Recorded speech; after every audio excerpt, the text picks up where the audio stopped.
บ่เจ็บเพียงแค่ปลายเล็บเขาก็ยังบ่แลบ่เลี้ยวเพราะต้องโทษใครใจมันบ่เกี่ยวทำเจ้าของคำเดียวคือบ่ว่าจือบ่ว่าจือบ่หัวใจทำเจ้าของคำเดียว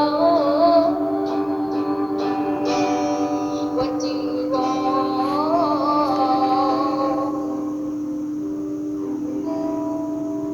ขอบคุณค่ะแต่ว่าเขานั้นมีใจให้เจ้าของนั้นจ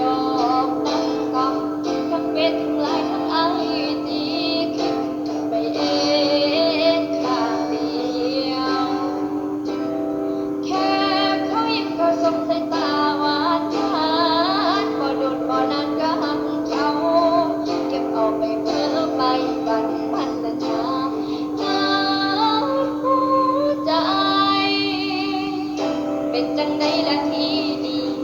เขาเปิดโตตำแหน่งเจ้าของหัวใจลูกชายเจ้าของได้นั่งห้องไทยน้ำตาไหลเพราะบาดฟ้า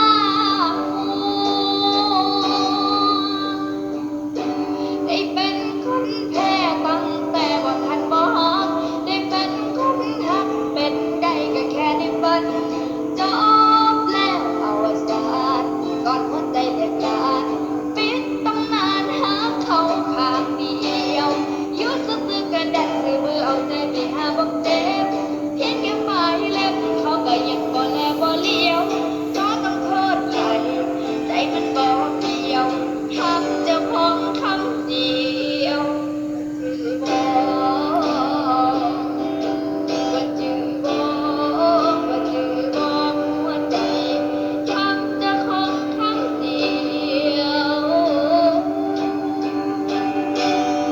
ว่าจือบ่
ดหลาย